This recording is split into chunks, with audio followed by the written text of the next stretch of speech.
When I woke this morning, I remembered from my dream a certain line repeating. It was, remove the scales from your eyes. Remove the scales from your eyes. And I remembered something about this in the Bible. And so, I started to think about it. What does this mean? And where does this come from? And, the Bible verse came back to me. It was, Paul on the road to Damascus, having been blinded, struck by that light and blinded for 3 days. And then they said that, when he regained his sight, the scales fell from his eyes and he was able to see. And I thought about that. And so what does that mean to me? What does it mean to remove the scales from my eyes? And, I always thought about that phrase as having to do with like some sort of fish scales or like, some sort of covering. And that's literally what the Greek word means. I believe it's lepis, right? But it occurred to me to think about it differently. Like scales, we also think about scales that weigh things. In fact, we're constantly weighing things and judging things, right? And that's how we see things, is through those eyes of judgment, of good and bad, of right and wrong, of this and that, separation, duality, what I want, what I don't have yet, what I'm becoming, what I'm hoping to get, my goals, my dreams, everything I'm not yet and want to become or have or be or do.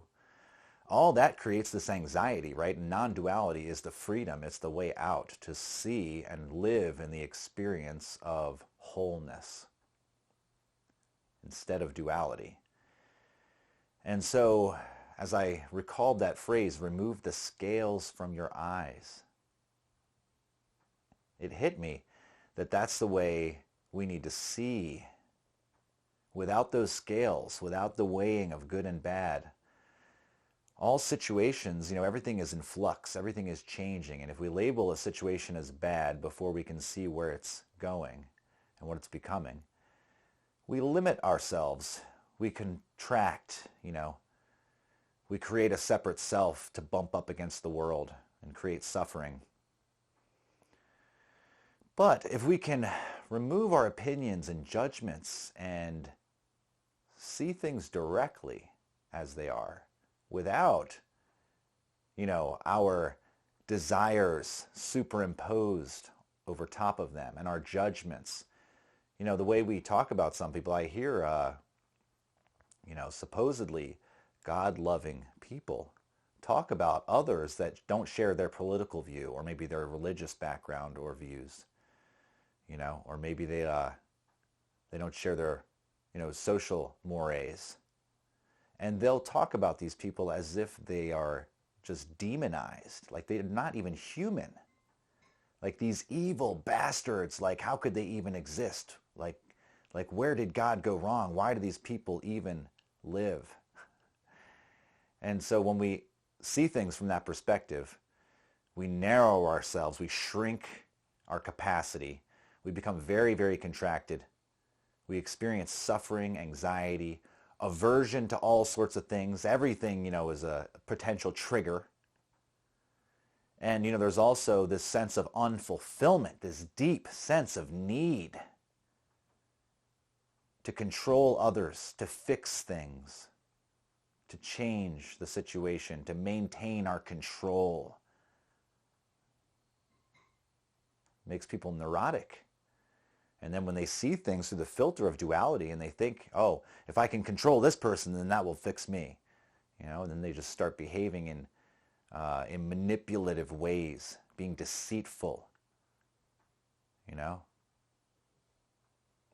This is a very ungodly way of being, if you ask me. I mean, of course, it's all just part of the show.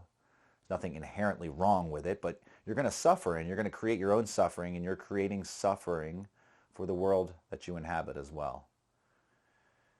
Needlessly, by seeing things this way. And there is a way out. If you can remove the scales from your eyes, let that scale of judgment fall.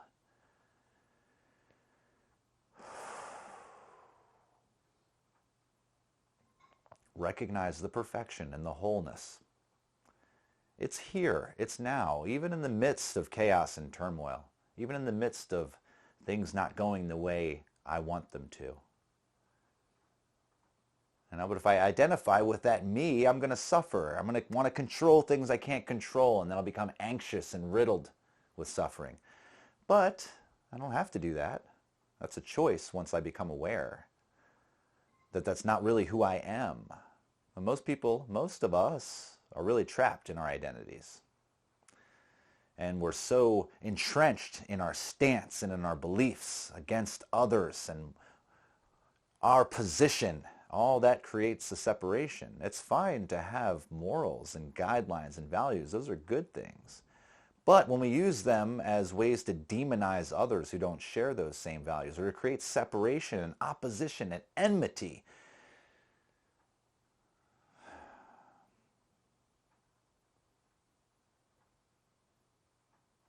well, this is just using our powers of awareness to create suffering for ourselves and others, apparent others. I say apparent because in the non-dual view, there are no others. There's only one.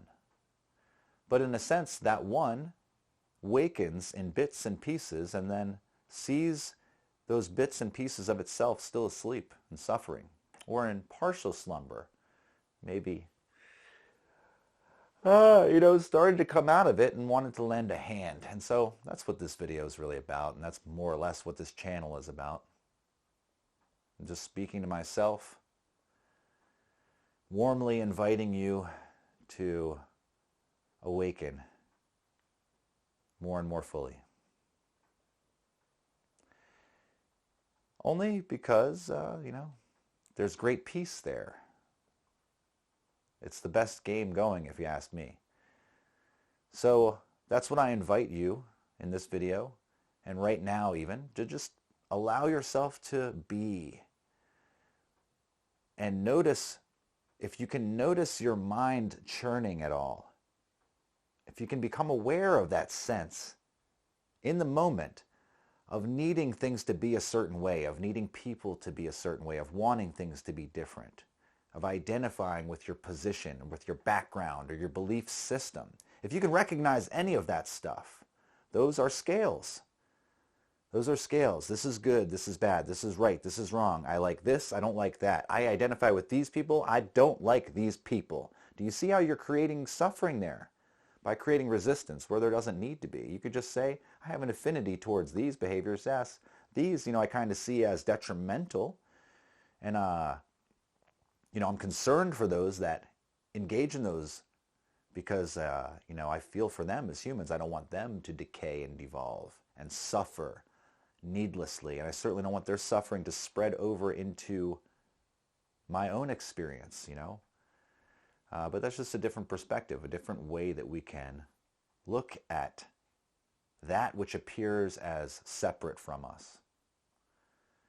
In this moment, there's nothing separate. In this moment, there's wholeness. There's just presence, fullness, the totality arising as this moment in this form. But then the mind comes in and wants to cut it to pieces. It wants to draw lines in the sand and make judgments. This is good, this is bad, I want this, I don't want that. This was better before. When it was like this, it was much better before. Now it's like this. I don't like it like this. I got to get it back to the way that it was. But life doesn't really work like that usually. There's no going backwards. It's a flux. It's a flow. We're going forward. And we get stuck when we judge the present moment against the past and see it as lacking. And then we want to fix it. You see, that's the scales. Or when we see this future that we want so badly and we just can't get there yet and it's suffering, right? And that's, again, that's those scales. We're judging that potential future as being so much better as what we have right here and right now. But, here and now is our access to freedom, to heaven, if you will. The kingdom, as one said, is within. The kingdom is here and now, and it's within. It's not some future event or place that you're going to go to, right? You just need to awaken to what's here and now already, and which is eternal. And that is eternal. That means it's here and now also, not just when you die. So start to contemplate some of these things. I know this is probably a lot, but the basic premise you can certainly understand. And work with, and just notice how whenever you're seeing situations or people with those judgmental eyes, with those scales weighing their actions, and, wherever you're seeing yourself, as lacking, as not whole, again, we're seeing things with those scales in our eyes. We need to remove those if we're to experience peace and to be free and to actually know who we are, what we are, not in some grasping kind of way, because it's ultimately a mystery.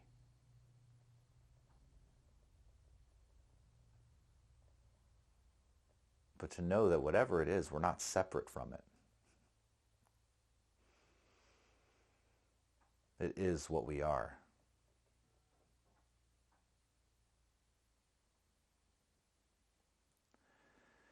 So I hope that was helpful in some way. If you like this video, hit that like button. Consider subscribing.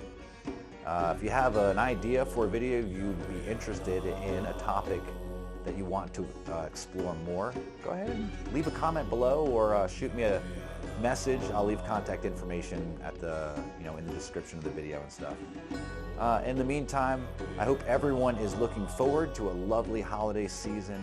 I hope you can find the joy even in some of this chaos, and that you can start to develop equal vision and the ability to see without those judgmental eyes, and to see the goodness and the wholeness which is already and always here. Much love going out to you all. Many blessings.